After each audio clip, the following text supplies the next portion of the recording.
I can't believe you would do this to me! After everything! My name is Rosalie Whitmore, 42 years old, Ohio-born, New York-made. I am the founder of Whitmore Consulting Group, a boutique firm of 12 people who trust me with their mortgages, their kids' dental plans, and their dreams. 15 years of 16-hour days carved that trust into something harder than granite. It also paid for floor-to-ceiling windows that stare straight over Central Park and a kitchen tiled in Norwegian marble that catches morning light like a secret.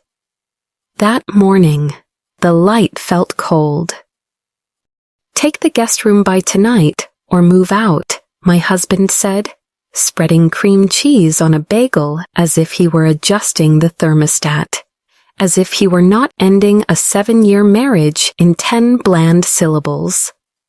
Behind him stood his pregnant sister, Gabriella, one palm on her belly and the other grazing my cabinet doors, already measuring my life.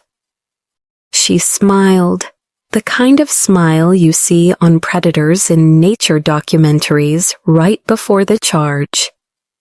"It would be great if you're gone by the weekend," she added, almost kindly, like a receptionist offering Tuesday or Thursday for your eviction.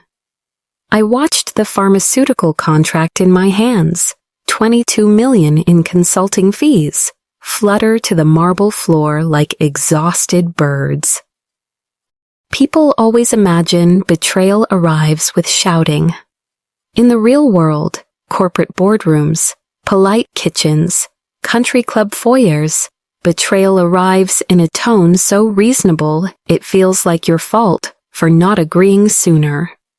"Family needs come first," Julian went on, arranging tomato slices with surgical care. "Gabriella and Leonardo need stability. The master bedroom has the space. The bathroom is essential for her morning sickness." He had rehearsed that sentence. I could hear the loops of it, the way a man lies to himself until the lie fits like a tailored suit. I said, "This is my home." The words surprised me with their steadiness. My chest, however, felt scooped out, like someone had emptied me and left an echo chamber where breath should be. I built this address out of missed birthdays and flights that landed at 1 to make a 9 pitch. I built it out of contracts negotiated at tables where the men stopped laughing only after the numbers landed.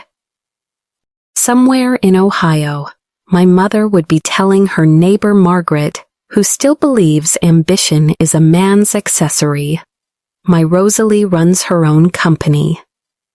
In Manhattan, where perception is currency, my name had recently appeared in a Forbes piece about women founders who turn crisis into profit. I thought visibility was safety. I was wrong. Visibility makes you a target for anyone who wants the life without the labor. Gabriella drifted deeper into my kitchen like a realtor hosting a showing. "These will be perfect for baby food storage," she murmured, fingertips along my cabinet grain. Leonardo, trailing 2 suitcases and a man bun that caught the light with theatrical sincerity, nodded at me the way men nod at hotel staff when they're too polite to snap. The absurdity of the tableau nearly made me laugh. My husband, chef of the unseasoned ultimatum, his sister, curator of my future absence, her husband, human accessory to the takeover. My phone buzzed. Goldman confirmed the 3 Kisi. Meeting, excited for the partnership proposal. In another universe, I would have been thinking about risk mitigation and Asian supply chains. In this one, I was doing the math on humiliation. Here is something I know from years of restructuring other people's messes. The visible problem is rarely the root.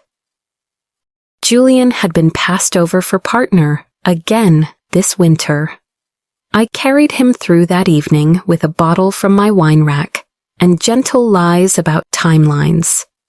He smiled at holiday parties where spouses asked about my firm first, and then, as an afterthought, about his work. Men raised to see success as a mirror hate it when the mirror reflects someone else. That morning, standing at my marble island, he finally found a way to feel tall. He took my home and renamed it ours. He took my achievement and called it obligation. We're married, he said, eyes cool as the bagel knife he put down. That makes it our home. Translation: your labor is community property when community needs a nursery. Show me the guest room, I heard myself say, thinking I was buying time. What I saw instead was a prophecy. Once a storage room, it had a Murphy bed that groaned like a guilty conscience and a single window facing the building's HVAC system. A view of industrial lungs panting hot breath into the morning. The carpet was the color of beige excuses. The smell was dust, old paint, and a note of defeat. Minimal distractions for all that work you do, Gabriella chirped. Leonardo peeked in, declared it very zen, and suggested I could begin a meditation practice. Documentary filmmakers call it diegetic irony, when the soundtrack contradicts the image. Their voices were chirpy. The room was a cell. Something in me did not break. It detached. A rope cut, a tether slipped. The version of me that accommodated to keep peace, that translated my husband's insecurity into my compromise, went silent. I set my coffee cup down. The Hermes porcelain made a precise click, like a judge's gavel. The sound startled Julian more than any argument could. He avoided my eyes, busy man, critical mission, coffee grounds to scrub. People who orchestrate coups rarely look their target in the face for long. Before this story goes any further, let me say the quiet part out loud because the data backs it. Women who control their income control their endings. In the U.S., the rate of female entrepreneurship has outpaced men for years, especially among first-generation professionals. But domestic arenas still run on an ancient script where women's success is rented, not owned, contingent on how comfortable it makes the room feel. I had paid for the walls. They were still prepared to vote me off the island. My phone rang again. Singapore flashed across the screen in the form of a name, Marcus Thornfield. For 6 months, he had courted me for a role that would triple my salary and put me on the 32nd floor, overlooking Marina Bay. I had said no because Julian had said yes to New York, to our life, to the fiction that partnership was around the corner. The call buzzed once, twice. I let it go to voicemail. Outside the guest room, furniture slid in the master bedroom, my furniture, and Gabriella's laugh floated down the hall, bright, victorious, certain. Certainty is a fragile drug. It dissolves when you read the fine print. I picked up the contract pages from the marble, scanning metrics through a fog thick as shock. Every sheet on the floor was a rung on a ladder I had hammered together myself. I thought of my team, 12 salaries tracing their security, to the steadiness in my signature. I pictured my library, first editions aligned by color and century, in a room I'd converted from a bedroom because knowledge, like capital, compounds when you make space for it. I pictured the Japanese soaking tub I'd installed after a brutal year, an indulgence that taught me rest is an asset, not a reward. I pictured the mirror in the walk-in closet, the one that cost more than most people's rent, the one where I had practiced saying hard things into a quiet night. Julian finished his bagel. He did not ask if I had eaten. It's temporary, he said, meaning permanent. Just until they're settled. Gabriella laughed. A bell chimed by entitlement. Oh, Julian, stop pretending. We all know this is better for everyone. Rosalie's always working. She barely uses this place. I almost thanked her. In one sentence, she clarified the thesis of my marriage. The more I built, the easier I was to erase. There is a moment in every documentary when the subject understands the camera is not neutral. It is a witness. I looked past Julian, past Gabriella's practiced maternity, past Leonardo's performance art of adulthood, and saw the lens of my own attention click into focus. If the home was no longer a sanctuary, it would become a stage. If they wanted me gone by the weekend, I would honor the deadline with revisions. Revenge, when it works, isn't heat, it's architecture. You remove a single load-bearing wall, and the rest collapses under its own pretense. I did not yet know which wall to push. I only knew I would. When the doorbell rang, all three of them startled, as if good manners might be an interruption. It was only a courier, documents from a client, signature required. I signed with a steady hand and, for the first time that morning, smiled. Contracts have a way of clarifying truth. Marriage is a contract. So is a lease. So is a bank account. A life, it turns out, is simply a stack of agreements. Some you inherit, some you sign, some you revoke. Congratulations on the baby, I told Gabriella, because I refused to let other people's smallness decide the size of my voice. I'll make arrangements. She mistook that for surrender and beamed, already discussing where the crib would go. Julian exhaled, relieved by the illusion of compliance. Leonardo opened a measuring app and paced my living room, annotating my square footage as if intention could convert it into ownership. I returned to my office, closed the door, and looked at the shared desktop. On the welcome screen, I saw Julian's favorite password stub glowing like a green light. The camera inside me tightened its zoom. The rope had been cut. The fall, I suspected, would feel like flying. By the next morning, the storm had settled into silence, the kind that hums between polite sentences and sharp knives. Julian stood in the kitchen again, same spot, same bagel ritual. Only this time, he didn't look up when I entered. That small detail told me everything. Guilt always hides in routine. Pack your things by tonight, he said, voice smooth as marble. Or take the guest room. It's your choice. His tone carried that masculine civility people mistake for reasonableness. Behind him, Gabriella leaned against the doorway, hand on her belly like a crown. It would be great if you're gone by the weekend, she said again, her grin wider, rehearsed now. We need to start the nursery. I stared at the granite countertop, the same one I'd chosen after my first $1 million contract.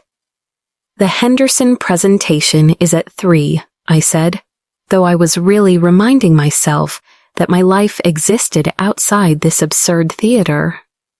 Then you'd better start packing quickly, Gabriella replied. Her hand made those small, practiced circles over her stomach. That motion, the soft, performative rhythm of maternal sanctity, would haunt me. I remember every sound from that morning, the scrape of the butter knife, the hum of the refrigerator, the soft rustle of my printed reports as they slid to the floor. It was the music of erasure. Julian finally turned toward me. "You work so much," he began, almost gently. "You barely use this space. And they need stability during the pregnancy." The words "barely use" stung more than "move out." My home wasn't a couch I forgot to sit on. It was my testament. Every tile, every shelf, every art piece marked a victory. The Norwegian marble, the imported appliances, the oak shelves holding first edition novels I'd collected one by one. They were proof that I had survived rooms that didn't want me. But here's the strange truth. Betrayal from a stranger can be managed, but betrayal from someone you built your world around rearranges gravity. Julian had been the man who toasted my first $1 million client, who helped pick the sofa we made love on after the ink dried. He was the one who convinced me to stay in New York instead of taking the Singapore job. And now he couldn't meet my eyes. I tried to find some trace of the man I married in his face. There was none. Only calculation, someone quietly rehearsing his defense before the trial. "You'll be fine, Rosalie," he said, his favorite phrase when he wanted to shut down empathy. "You always land on your feet." That was the problem. I always did. And he knew it. My stability had become his excuse for cruelty. Gabriella's husband Leonardo shuffled in, barefoot and useless, holding his phone horizontally to record the apartment's layout. "We could optimize the flow here," he muttered. "Create proper energy alignment." His bun glistened like arrogance itself. "It'll be perfect for raising a conscious child." A conscious child? In a home bought by an unconscious woman who worked herself nearly into insomnia to afford it. My mother used to tell me something about men like Julian. "Sweetheart, some men can only love you as long as you're smaller than their dream." She said it after Dad died. After years of keeping a house on a teacher's salary and still finding the breath to say it wasn't too late for me. I didn't understand what she meant until that morning, when Gabriella smiled and said, "Rosalie, you'll be happier somewhere quieter." I realized they'd already rewritten my story. In their version, I was the career woman who outgrew her marriage and left, the one who abandoned family because she didn't know how to nurture. It was clean. It was believable. And it was a lie that would leave them blameless. Julian poured coffee, black, no sugar. He didn't offer me any. "It's temporary," he said again. The word hung there, ridiculous in its hope. In corporate negotiations, there's a trick. When someone says temporary, they usually mean permanent until you stop protesting. I said nothing. Silence, I learned, unnerves people who expect emotional labor to fill the gaps. Gabriella walked toward me, her perfume sharp and floral, like a bouquet delivered to a funeral by mistake. "You know, Rosalie," she said softly, "it's inspiring how independent you are. You don't really need all this space." I smiled, just enough for her to mistake it for agreement. "You're right," I said. "I don't need it." That was the first truth I'd spoken all morning. Because what I needed wasn't square footage, it was freedom. By mid-afternoon, I'd walked the entire penthouse in silence. The rooms that once pulsed with my rhythm now echoed with their voices. Gabriella's laughter, Leonardo's hum of self-importance, Julian's footsteps pacing through my absence. I passed my library, first editions lined like soldiers waiting for orders. I touched the spine of one book, The Art of War. My father had given it to me when I was 20. Inside the cover, he'd written, "Power doesn't shout. It plans." I think of that often now. That evening, when Gabriella announced that the movers would come Monday, something inside me crystallized. They'd made decisions days ago, maybe weeks. The contracts, the deliveries, even the guest room, they were never improvisations. This was choreography. They were dancers in a performance they assumed I would never interrupt. But they'd forgotten what I did for a living. I was a strategist. My entire career was about finding structural weaknesses in systems that looked stable. I'd built corporations from debt to dominance. Surely I could rebuild myself. So I smiled again and said, "Monday works fine." Julian blinked, uncertain. "You're okay with this?" "I'm always okay," I said. And I was, just not in the way he imagined. That night, I couldn't sleep. I sat on the edge of the guest room bed, the cheap mattress sagging under me. Outside, Manhattan pulsed, the city that rewards reinvention. Somewhere, a cab honked. Somewhere, a couple fought about rent. Somewhere, a woman like me packed a box she didn't deserve to pack. I opened my laptop and stared at my wallpaper, the Thornfield International logo, still there from when I almost took that job. Chief Strategy Officer, the title had read. I'd turned it down because Julian wanted us to stay close to family. The irony made me laugh, quietly, bitterly. I clicked my email and typed to my assistant, Goldman Sachs meeting confirmed. After that, clear my calendar for 2 days. I didn't explain why. She didn't ask. That's the thing about competence. It inspires obedience even when it's unraveling. As I shut the laptop, I caught my reflection in the dark window. My face was calm, too calm. That's when I realized I wasn't angry yet. I was still in data collection mode. Emotion would come later, when strategy allowed it. Because anger spends itself quickly. But plans earn interest. When Julian came to bed, he didn't touch me. "You'll see," he murmured, almost tender. "This is best for everyone." "Yes," I whispered into the dark. "Everyone." He didn't hear the rest of the sentence in my head, especially me.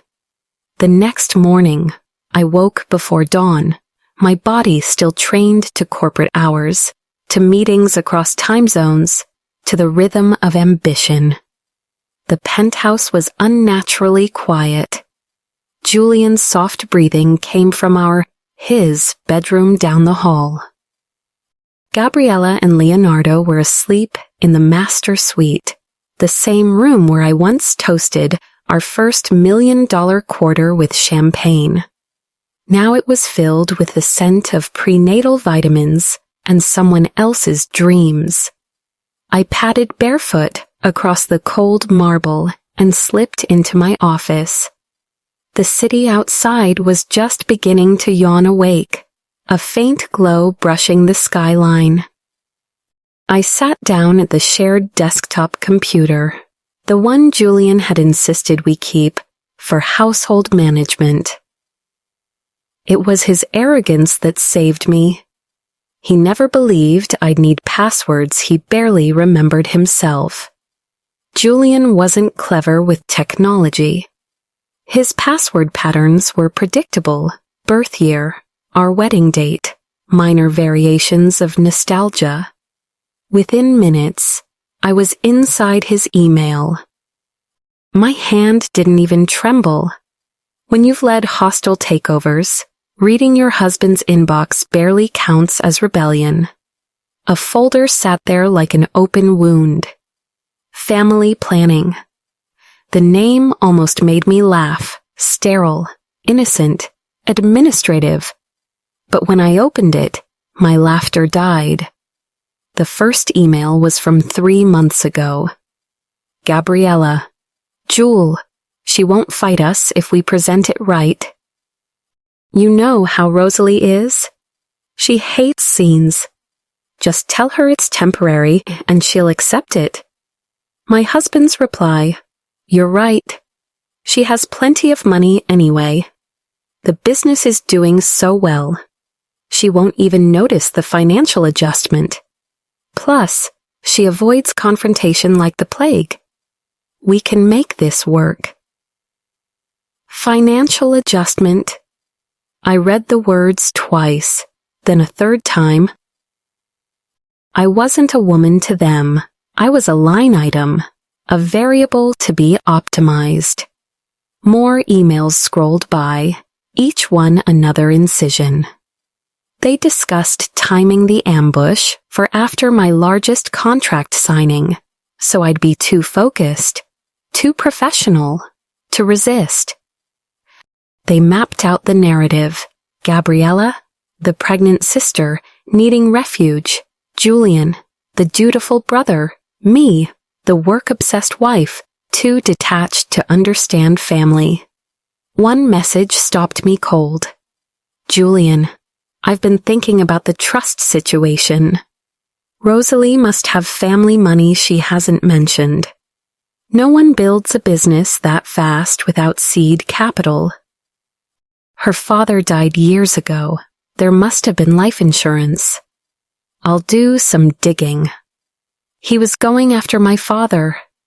The man who'd taught me integrity was non-negotiable. The man whose cancer treatments had consumed everything we owned. At that moment, my phone rang. My mother's name lit up the screen. Morning, Mom, I said, forcing cheer. Rosalie, honey, she began, her voice carrying that tremor I knew too well. Something strange happened yesterday. Julian called me. He was asking about your father's insurance policy, whether there were investments we hadn't told him about. The room tilted. What did you tell him? The truth. That your father's insurance barely covered the hospital bills and funeral. We used every penny for his treatment. She paused. I could picture her clutching her chipped mug, the Ohio kitchen behind her small but tidy. Why would he ask about that after 8 years? He's just confused about some financial planning, I lied. Rosalie. Her tone sharpened, maternal intuition slicing through the distance. What's really happening? You sound different. I'm fine, Mom. I have an early meeting. I hung up before she could ask again. My mother didn't deserve to know her son-in-law was scavenging through the ashes of my father's death, looking for profit. I returned to the computer. My vision blurred, not from tears, but from fury. Rage so pure it crystallized into clarity. They weren't just taking my home. They were preparing to dismantle my entire life. Then, as if on cue, a new email appeared, fresh ink on betrayal. Gabriella, the movers are confirmed for noon. Once her stuff is in the guest room, phase 2 begins. Dad's lawyer says if she abandons the marital home, it strengthens Jay's position for the assets division. I stared at the words, assets division. So that was the plan. Force me out, paint me as unstable, file for divorce, and claim my company as marital property. They thought I'd leave in humiliation, that I'd cry, retreat, and let them harvest what I'd built. They had no idea who they were dealing with. I opened a new email window and began forwarding every message, every screenshot, every thread to my personal account. Madame, I titled the folder Audit Confidential. I'd conducted forensic audits of multinational firms that hid fraud behind 10 layers of shell companies. This was child's play. When I finished, I cleared the browser history. Let them believe their secrets remained safe. Then I opened my filing cabinet, looking for the pharmaceutical contract papers I'd dropped the day before. Instead, my hand found another folder, Thornfield International. Marcus Thornfield's offer letter lay on top. Chief Strategy Officer, Asia Expansion. 6 months ago, I'd turned it down after Julian convinced me our life is here. The package included an apartment overlooking Marina Bay and a driver. Reading it now, I realized it wasn't just a job offer, it was my exit route, neatly preserved under dust. Before I could think further, the doorbell rang. Sarah stood there, still in tennis whites, face flushed from anger and humidity. My best friend since college, the only person who'd ever told me I was too loyal for my own good. We need to talk, she said, pushing past me. Her eyes scanned the apartment, the foreign suitcases, the misplaced furniture, the scent of intrusion. By God, it's true. What's true? Gabriella's been bragging, Sarah said, voice dropping. Yesterday at the club, she told everyone she finally put that career woman in her place. Said Julian deserved better. Said you were jealous of her pregnancy and they had to remove you before things got messy. I felt something cold and metallic coil inside me. There's more, Sarah continued. She's been planning this since she found out she was pregnant. Told her book club that if you tried to resist, they'd use your work stress against you. Claim you were unstable. I sat down on the edge of the Murphy bed. It creaked under my weight, protesting like everything else in this room. They pathologized me, I murmured. Turned my ambition into evidence. Sarah looked at me, eyes steady. What are you going to do? I stared at the Thornfield folder, then at the glowing laptop screen where Julian's betrayal still shimmered. I'm going to give them exactly what they want, I said slowly. And then I'm going to disappear with everything they never knew they needed. Sarah's expression shifted from fury to admiration, the kind reserved for women who finally decide the story won't end where the world expects it to. Whatever you're planning, she said, be careful. If you need anything, a place to stay, money, an alibi, call me. When she left, I gave myself exactly 5 minutes to sit in stillness. 5 minutes to feel the wreckage. Then I stood, because strategists don't drown, they measure the water. I opened my planner, the same one that had guided multi-million-dollar turnarounds, and wrote 3 words across the top of a clean page. Operation Reset begins. The first item underlined itself in my mind. Call Thornfield. Revenge, I thought, would not be emotional. It would be administrative. By sunrise, I had already transformed my rage into structure. That's the thing about being a strategist. We don't grieve. We reorganize. I spent the next 48 hours executing what I called, in my notes, the quiet exit. First, the call. Marcus Thornfield's assistant, Patricia, answered with her crisp British efficiency. Ms. Whitmore, Mr. Thornfield was hoping you'd reconsider our offer. I'm not reconsidering, I said. I'm accepting. There was a pause, the kind of pause that happens when the universe briefly adjusts its expectations. Wonderful, she said. We can arrange relocation within 2 weeks. Your signing bonus will be wired upon contract execution. 2 weeks, I repeated. Make it 1. Next came the legal front. Rebecca Chin, my attorney, welcomed me into her office, all glass walls, leather chairs, and the scent of quiet power. She'd been with me since the first seed of Whitmore Consulting. When I explained what happened, her calm didn't break. It sharpened. Let me guess, she said. He insisted the lease be in your name to protect his assets from your business liabilities? Yes. Rebecca smiled, slow, deliberate, surgical. Then it's your penthouse, and he's a guest. Guests can be asked to leave. Can I terminate? With 60 days' notice? Or, she leaned forward, if the other party doesn't qualify financially, the lease is voidable. Julian, with his mid-tier architectural salary and declining reputation, didn't even come close to qualifying. I left Rebecca's office with a folder thick with strategy, printed proof, legal clarity, and a calm I hadn't felt in months. Then came the financial maneuvering. At 9 a.m.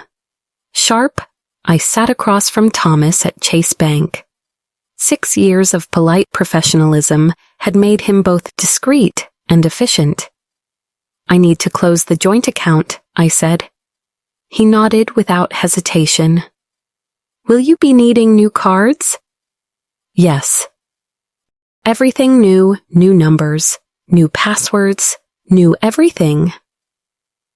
By noon, Julian's access evaporated, his credit cards canceled, his name removed as beneficiary, his financial tether to me severed. The golf club dues, the streaming subscriptions, the $200 wine deliveries, all declined before the weekend. Freedom doesn't always come as a grand gesture. Sometimes it's just a card declined notification lighting up a betrayer's phone.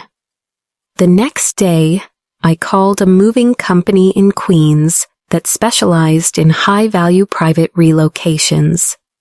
The coordinator, a retired military officer named Marcus, coincidence not lost on me, was all precision and no curiosity. I'll need a full inventory, he said. You'll have it within 24 hours. Every receipt, every invoice, every piece of furniture cataloged, matched to my business credit card or personal account. The Italian sofa bought with my Morrison contract bonus. The art purchased at the Chelsea Gallery using my consulting revenue. The imported coffee machine, a reward for my first Forbes feature. Even the smart home system Julian could never operate properly was linked to my account. I labeled each document Asset Provenance. It wasn't pettiness. It was proof. That night, as the city glittered below, a package arrived from Ohio. My mother's handwriting curved across the box. Inside, nestled in velvet, lay my grandmother's pearls, luminous as moonlight. Beneath them, a note in her elegant cursive. Your grandmother wore these when she left your grandfather. New beginnings deserve old blessings. Under the velvet lining was another envelope, a cashier's check for $50,000. My father's hidden savings. He always said it was for when you finally decided to fly. Consider this his permission. The tears came then, but softly, not of sorrow, but release. 3 generations of women had passed the same silent inheritance, courage disguised as composure. I tucked the pearls into my bag, right beside the Thornfield contract. Friday evening arrived like theater curtains parting. I stepped into my living room, or what used to be mine, to find Gabriella arranging flowers on my dining table. Her swollen belly strained against a silk dress. We're having a few people over tonight, she said without looking at me. Julian's colleagues, nothing fancy. I trust that's fine. The table gleamed under my chandelier, set with my grandmother's silver, my Waterford crystal. I studied her handiwork, precise, practiced, a tableau of domestic triumph. Of course, I said evenly. I wouldn't want to interrupt. Oh, and Rosalie, she added sweetly, perhaps you could eat in the kitchen. We're a bit tight on space. By 7, the penthouse buzzed with conversation and champagne. Gabriella floated through the room like a swan who'd learned how to smile on command. We've worked so hard to make it perfect for the baby, she told Mrs. Preston, the senior partner's wife, whose approval Julian craved more than air.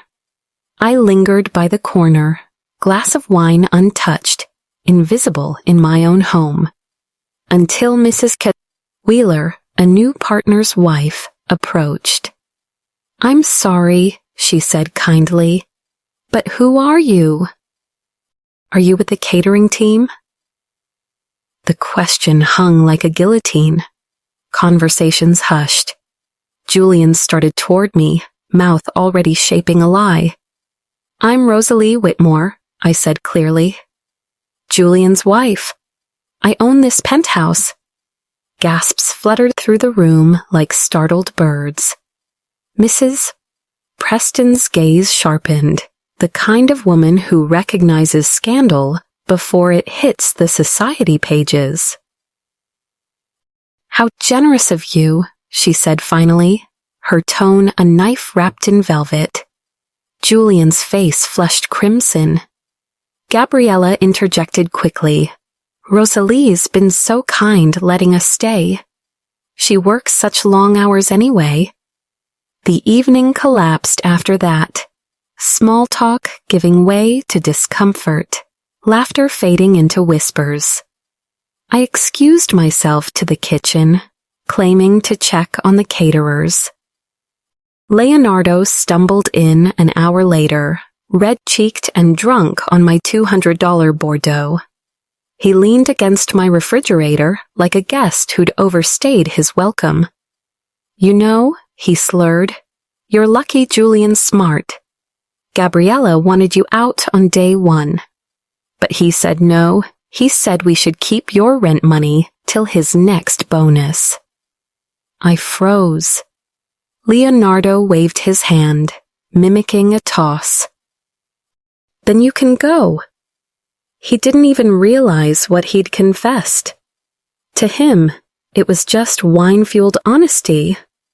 To me, it was evidence, the last missing piece of their scheme.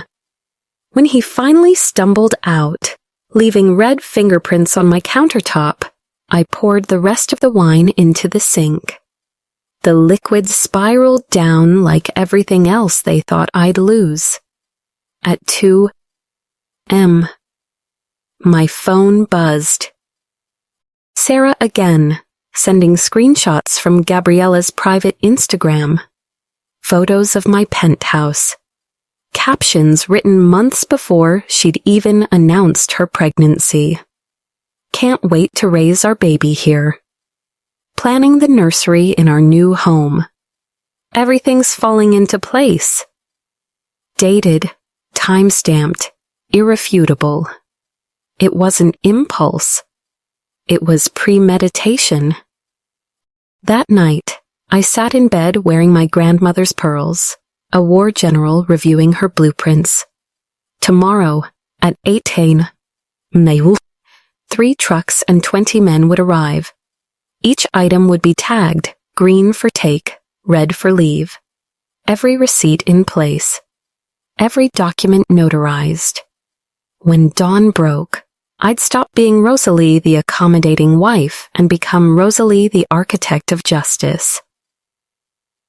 They wanted me gone by the weekend. By the weekend, I'd be gone, and I'd be taking everything that ever belonged to me. Saturday dawned soft and golden, the kind of morning that makes New York look merciful. For the first time in weeks, I wasn't afraid of the sunlight streaming across my floor. It didn't expose me, it validated me. Every ray touching those walls whispered, "You built this."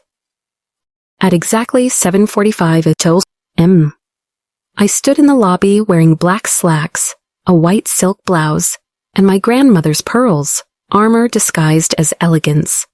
Robert, the doorman who had watched 7 years of my marriage unfold like a slow-moving play, tipped his cap. "Big day, Mrs. Whitmore?" "The biggest, Robert. And it's Miss Whitmore now."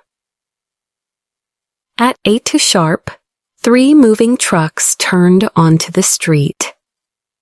20 movers in dark uniforms poured through the glass doors with military precision. Marcus, the lead coordinator, clipboard in hand, greeted me like a commander meeting an equal. "We'll start with the large pieces," he said. "Then boxes.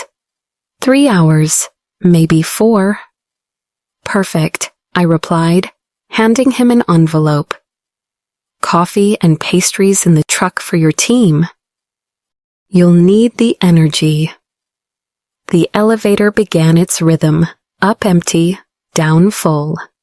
My Italian sectional sofa went first, then the dining table Gabriella had used to host her stolen dinner party, then the art she'd admired without understanding. Each departure felt like removing a tumor, necessary, cleansing. At 8:22, the noise reached the master bedroom. That's when Leonardo stumbled out, barefoot, wearing silk pajamas and confusion. What's happening? Why are there people here?" "I'm moving out," I said simply, checking off items on Marcus's clipboard as my bookshelf passed between us. "Moving out?" He blinked, hungover brain lagging. "You can't just—" "Gabriella suggested I leave by the weekend," I interrupted. "I'm taking her advice." He stared as movers carried the 85-inch OLED television past him. Wait, you can't take that. We use that." "You use things I paid for," I corrected. "There's a difference between using and owning."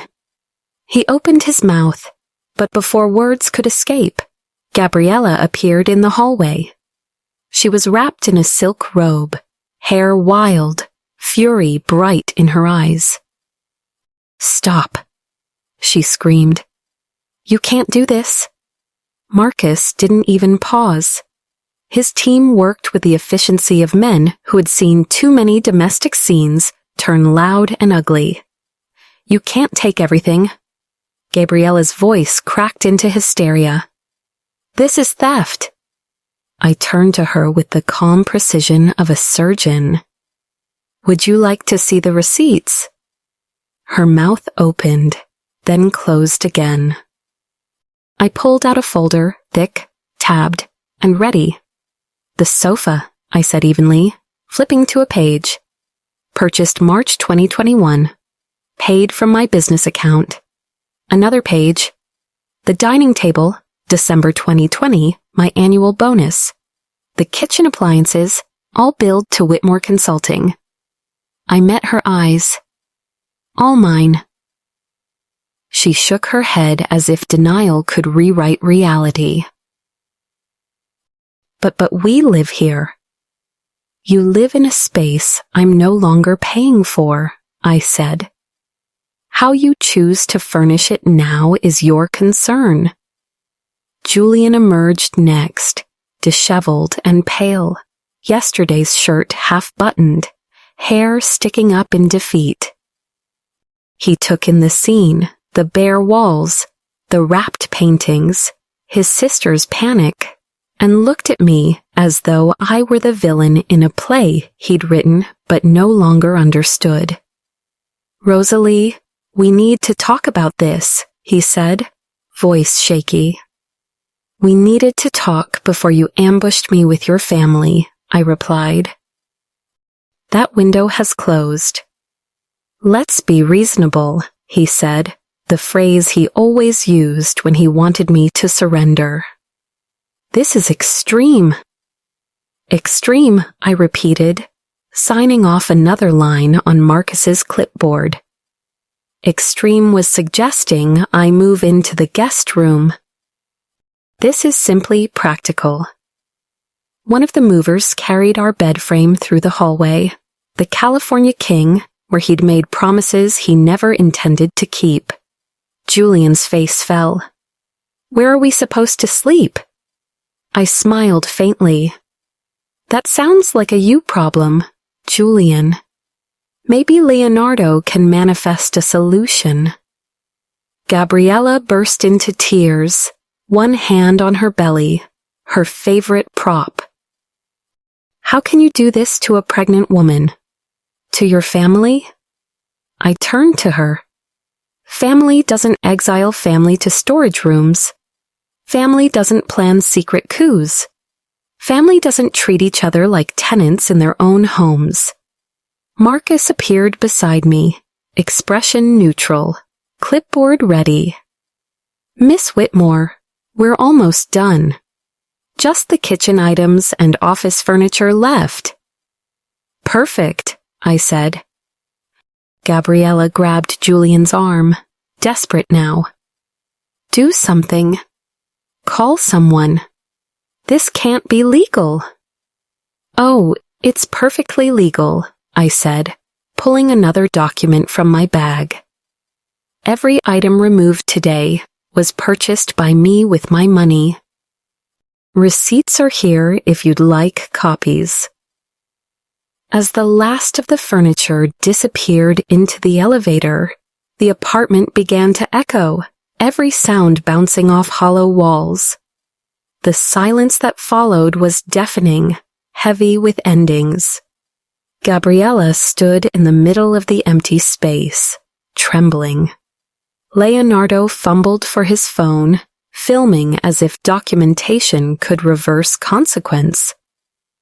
Julian stared at me, eyes wet and wild. "Rosalie," he said finally, voice cracking, "you don't have to do this. We can fix it. We can start over." I took a step closer, lowering my voice to something almost tender. "You're right. We could have fixed it if you'd talked to me instead of conspiring against me." Then I held up the final document, the lease. The paper that changed everything. "This," I said, handing it to him, "is in my name alone. You insisted on it, remember? To protect your assets from my risky business ventures. The building management has already been notified. As of Monday, You're trespassing. You have 48 hours to vacate." His face drained of color. Gabriella gasped. Leonardo stopped recording. 48 hours? She whispered. But where will we go? I met her gaze without flinching. That's no longer my concern. Marcus approached again, final inventory in hand. Everything accounted for, Miss Whitmore. Thank you, Marcus, I said, signing with a flourish. You and your team have been wonderful. He nodded. Always a pleasure helping a professional. I turned to the door. You wanted me gone by the weekend, I said quietly.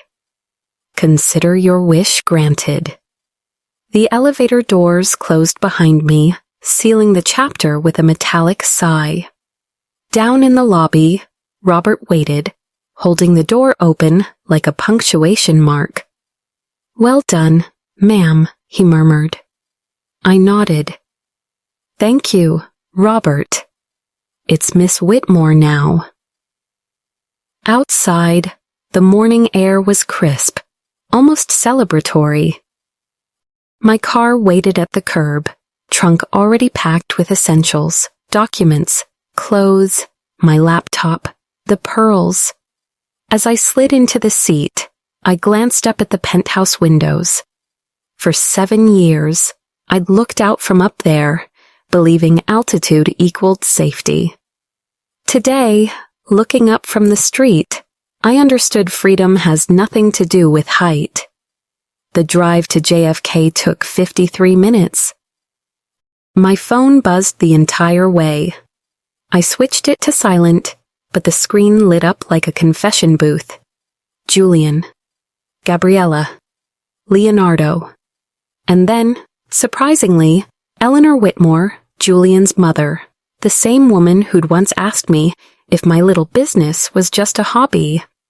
I didn't listen until I was seated in the first-class lounge, a glass of champagne sweating beside me. Julian's first message. Rosalie, this is ridiculous. Call me back so we can sort this out like adults. His fifth. Please, we need to talk.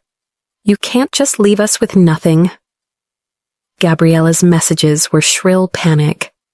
You can't do this. Think about the baby. We have nowhere to go. Leonardo managed a single message. Hey, Rosalie, could you at least tell us how the coffee maker works? We can't figure it out. But Eleanor's voicemail was the masterpiece of irony. Rosalie, dear, there seems to be some misunderstanding. The family's reputation is at stake. Call me back immediately. The family's reputation. Not my pain. Not my rights. Just their social standing. I lifted my glass, toasting the quiet hum of departure announcements. The gate agent called my flight to Singapore. As the plane lifted off and Manhattan receded below, I realized something unexpected. I didn't feel triumphant. I didn't feel victorious. I felt clean. Justice isn't about fireworks. It's about silence, the kind that comes when you finally stop explaining yourself. The sky over Singapore looked like brushed silver the morning I landed. I stepped out of the car in front of Thornfield International's glass tower, 32 stories of reflected sunrise, and for the first time in years, I inhaled without the weight of someone else's expectations pressing on my ribs. The humidity wrapped around me like new skin. I wasn't a wife here. I wasn't a career woman, said with pity. I was exactly what I'd built, Rosalie Whitmore, Chief Strategy Officer, Asia Expansion. The office was immaculate. Warm woods, sharp lines, a view of Marina Bay that made every old memory of Central Park feel small. My assistant bowed slightly, addressing me as Miss Whitmore. The formality felt like freedom. When I spoke, people took notes. When I made decisions, they were implemented without sighs, without negotiation, without, let's ask Julian first. My new apartment overlooked the water, minimalist and quiet. No trophies, no reminders of a compromise, just sunlight on glass, fresh orchids, and the hum of possibility. Each morning I brewed coffee in a simple chrome pot, not the $2,000 machine Gabriella had claimed as hers, and watched ferries cross the bay. The silence wasn't empty, it was alive. By the end of my first week, the calls from New York had dwindled. When I finally checked my inbox, it was overflowing with the detritus of collapse. The story had spread through the firm, the country clubs, the curated circles that feed on gossip like oxygen. The architect who lost his penthouse, the sister who overplayed her hand. The city that once applauded Julian's charm now dissected his downfall. Sarah called during my lunch break, voice bright with satisfaction. You made the society pages, my dear. Except this time, you're the morale of the story, not the scandal. What's the damage? I asked, half smiling. Julian's firm cut him loose. Officially, they're restructuring. Unofficially, no one wants the guy who tried to evict his wife and ended up homeless. Gabriella's Instagram? Deleted. Apparently, they're living in a rental in Queens. 2 bedrooms. Brick wall view. The baby's nursery is in the corner of the living room. I let out a quiet breath, not joy, not revenge, just symmetry. Sarah continued, "Oh, and Leonardo. He's advertising himself as a creative lifestyle consultant. Translation, unemployed. His last post got 3 likes, all from family members." The image of him waving his phone like a measuring tool in my living room drifted through my mind. "That's poetic," I said. "Julian's mother is furious," Sarah added. "Apparently, she's been telling people you overreacted." "Of course she is," I murmured. "Women like her only respect destruction when it's labeled as success." That night, I stood on my balcony, the skyline stretching out like a promise. The pearls around my neck caught the city lights, glowing faintly against my skin. Somewhere across the ocean, Gabriella was probably pacing a cramped apartment, wondering how the world she built on stolen marble turned to dust. 3 months passed. Singapore became home. My team grew. The Asian expansion flourished, and every project carried my signature, precise, effective, unstoppable. But freedom has a quiet price, reflection. One night, my phone pinged with a new email. The sender made me still. Julian Whitmore. Subject line, please read important. For a moment, I considered deleting it. Then curiosity, that old vice, won. 6 pages of rambling apology filled the screen. He wrote about therapy, introspection, forgiveness, how he'd finally understood the damage he'd caused. He wanted reconciliation, a fresh start, the way we were before success poisoned everything. He wrote, "I know you're angry, but anger fades. Love remains." Love. The word sat there like a bruise that refused to heal. He spoke of our early years, the laughter, the teamwork, carefully omitting every time he used my ambition as a weapon. He mentioned marriage counseling, communication workshops, even suggested I could stay in Singapore while he visited. The logistics were absurd. The delusion was breathtaking. I scrolled to the end, reread one sentence. We were partners once. We can be again. Partners. I forwarded the email to Rebecca Chin with a single line. Please add to harassment documentation. No response needed. Then I went to the kitchen and poured myself a glass of wine. It wasn't celebration. It was ceremony, the quiet toast of a woman who no longer negotiates with ghosts. Days later, Sarah called again. You won't believe this, she said, laughter bubbling beneath her words. Gabriella had the baby. Healthy girl. They named her Isabella. The Instagram caption just said, Welcome to the world, Isabella. No designer nursery, no hashtags, no audience. I closed my eyes, picturing a small child in a cluttered Queens apartment, the hum of an old radiator replacing the Central Park skyline that should have been hers. I didn't feel satisfaction, just the strange melancholy of seeing a story end exactly as it should. Sarah continued, Julian's back in Connecticut, with his parents. Can't find work. The firm blacklisted him after the scandal. And Eleanor's, well, she's been buying generic groceries. The family reputation didn't survive. I smiled faintly. Reputation never does.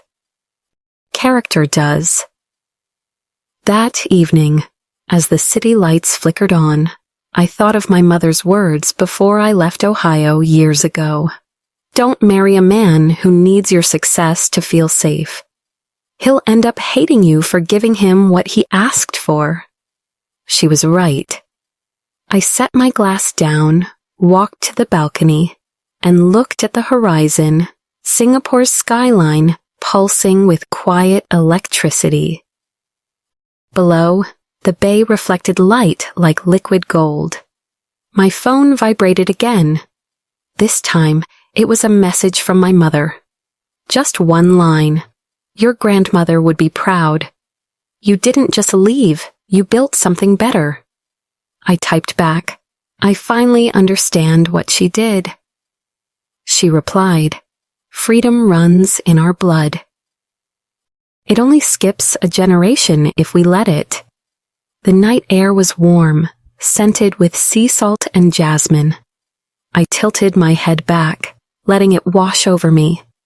For the first time, I wasn't waiting for the next fight, the next validation, the next apology. I was simply being. It's strange. The moment you realize revenge was never the point. It isn't about taking everything, it's about taking yourself back. From across the Pacific, the city that had once been my prison now existed as a story, not a home. A closed chapter filed neatly in memory's archive. I took one last sip of wine and whispered into the night, not for them, but for every woman who's ever been told she should shrink to make room for someone else. Tetatua, not anymore. 3 months later, Singapore no longer felt like a fresh start. It felt like destiny finally catching up. Every morning, I walked into Thornfield International's office on the 32nd floor, sunlight spilling through the glass, and I felt a quiet pride bloom in my chest. My name glowed on the frosted glass door. Rosalie Whitmore, Chief Strategy Officer. No asterisks. No apologies. No husband hovering at the edge of my achievements, waiting to claim me the credit and twice the comfort. From my office, I could see the entire sweep of Marina Bay, cargo ships, cranes, and the curve of the skyline like a heartbeat. It reminded me that the world keeps moving, indifferent to who tries to bury you. If you get back up, you rise with the tide. At first, I thought peace would feel like emptiness, like silence after the music ends.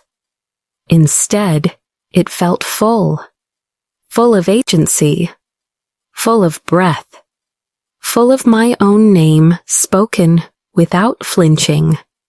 My mornings belonged to myself now.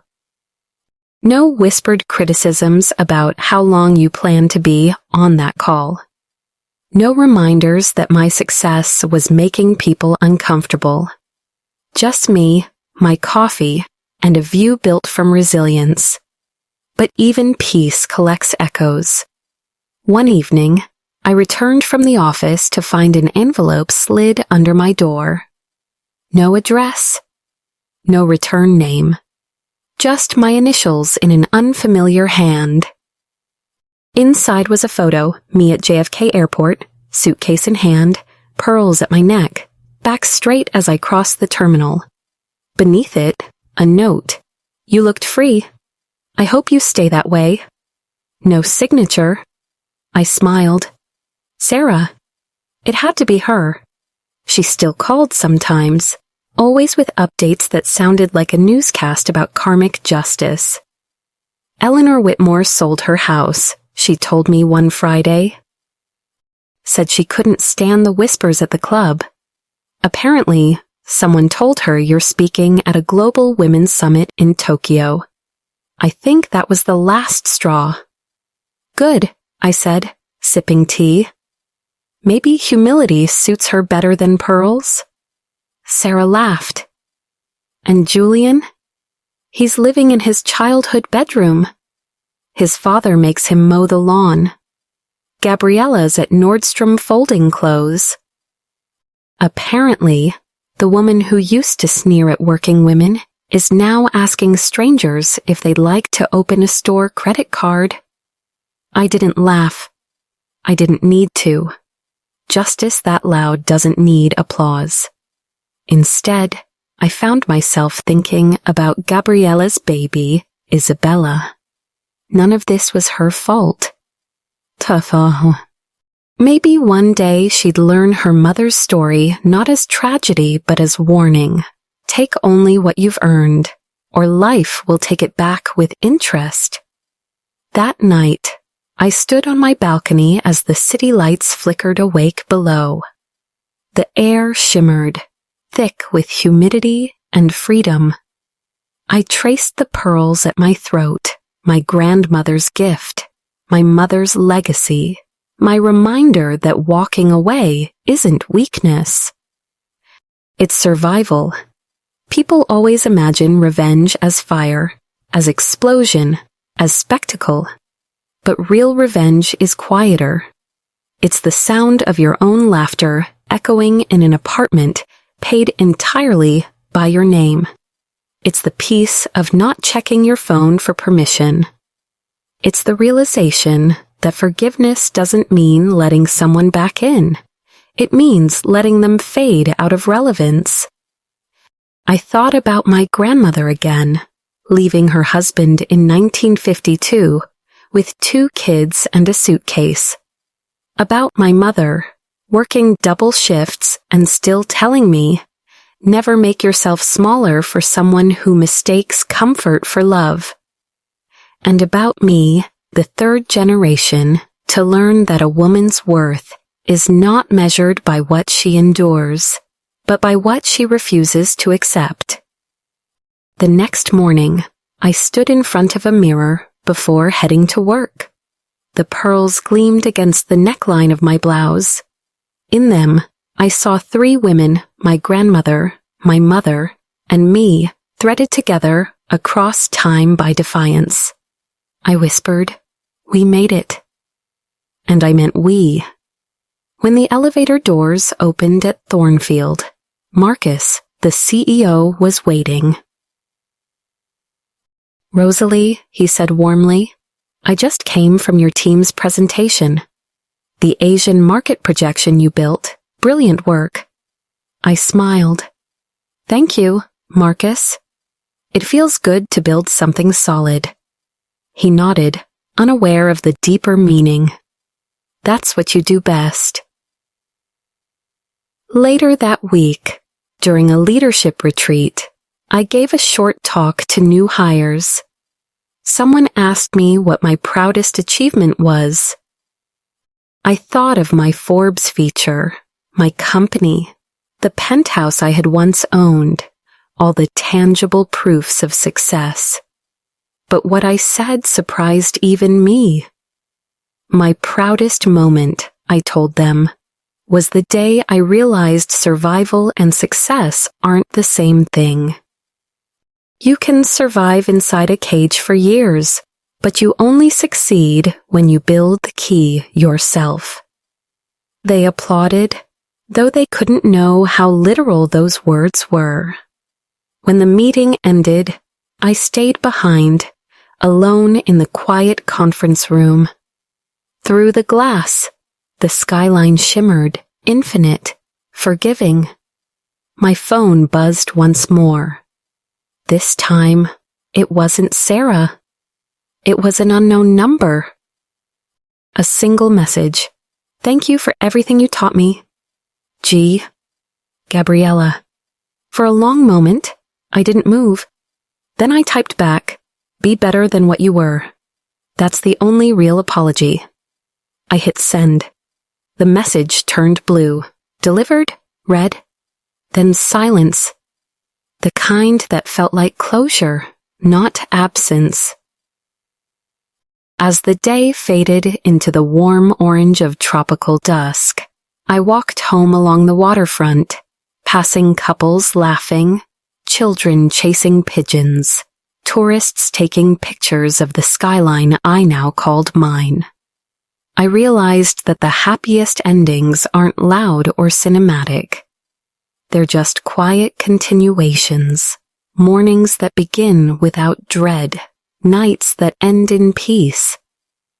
When I reached my building, I paused, looking up at the glowing windows, at the life I'd built from the ruins of betrayal. I whispered a small prayer, not for revenge, but gratitude. Gratitude that I got to write the second act of my story on my own terms. Then, as the city lights reflected in the bay, I turned toward the camera of my new life, the invisible audience watching through screens somewhere far away, and spoke as if to them, the way I once did to myself in the mirror. If you've ever been underestimated, I said softly, remember this, they can take your home, your title, even your name for a while. But they can't take your will to begin again. That's the one thing no one can evict you from. I smiled, the kind of smile you wear when you've already won. So, I whispered, if this story moved you, thank you for watching. May your courage find you when you need it most. Stay kind. Stay unshakable. And if you believe in second chances, not for them, but for you, hit that subscribe button. More stories of survival and justice are waiting. I raised my glass to the skyline one last time, the reflection of light shimmering across the water, like a heartbeat finally steady. Freedom, I realized, wasn't the absence of loss. It was the presence of self.